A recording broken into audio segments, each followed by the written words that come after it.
Circle of the friends बघितला.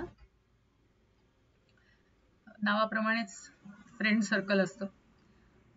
3 मैत्रिणी असतात लहानपणी, पण मग त्याच्यातल्या दोघीच म्हणजे एका ठिकाणी राहतात आणि तिसरी त्यांच्यापासून विलग झालेली असते. पण जेव्हा त्या मोठ्या होऊन कॉलेजमध्ये येतात, ऍडमिशन घेतात, तेव्हा ती तिसरी पण त्यांना भेटते.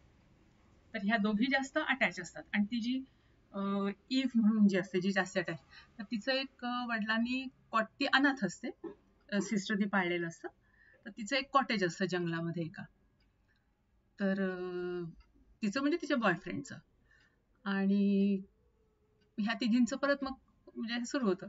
मग ही जी ईव आणि जी दुसरी असते, ज्या दोघी मैत्रीण राहिल्या असतात, मग तिला एक मुलगा आवडायला लागतो, जेक म्हणून. तर हे लोक सगळ्या गोष्टी आपापल्या शेअर करायच्या. पण ही जी तिसरी असते, जी आधी बिछडली असते, म्हणजे बिछडली असते आणि नंतर पुन्हा यांच्यात जॉईन होते, तर ती एका थोड्याशा रिच माणसाच्या जाळ्यात अडकते आणि त्याच्याबरोबर त्या कॉटेजमध्ये येऊन ती सेक्स करते आणि त्याच्यातनं ती प्रेग्नंट राहते. पण हा काही मग तिला म्हणजे तो म्हणतो तू अबॉर्शन कर, मी काही तुझ्याशी लग्न करणार नाही. मग ती काय करते, या जेकला अडकवते, म्हणजे त्याला हे करून आपल्याबरोबर घेऊन जाते त्या कॉटेजमध्ये, त्याच्यावर सेक्स करते आणि मग नंतर असं दाखवते की तुझ्यामुळेच मी प्रेग्नंट आहे वगैरे.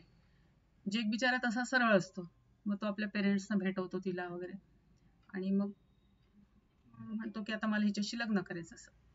आणि त्याच्या आधी त्याच्या आई वडिलांना त्यांनी जी त्याला खरोखर आवडत असते तर तिला भेटवलं असतं. आई वडिलांना ती खूप आवडलेली असते आणि तिला जेव्हा हे कळतं की हे आपली एक मैत्रीण ह्याच्यामुळे प्रेग्नंट आहे वगैरे, ती म्हणते की मला तुझ्याशी संबंधच ठेवायचे नाही, तू असं कसं केलंस, आणि तू म्हणाला मी तुझ्याशिवाय राहू शकत नाही वगैरे वगैरे.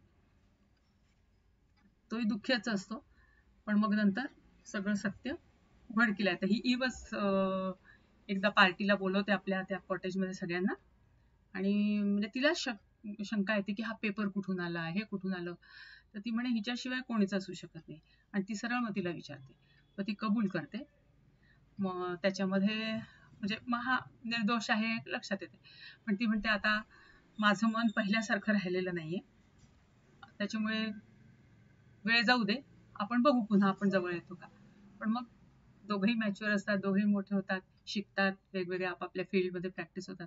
हा जेक असतो त्याला खरं म्हणजे आवड नसते, पण तो खूप चांगला डॉक्टर होतो. त्याला खरं जेव्हा तो शिकत असतो तेव्हा त्याला उलट्या व्हायच्या त्या डेड बॉडी वगैरे बघून, पण तो शिकतो आणि मग दोघं पुन्हा एकत्र येतात आणि राहतात. असं ते सर्कल त्यांचं पूर्ण होते. छान दाखवलेत त्यांचे आपसातले रिलेशन्स आणि हे ते आवडलं.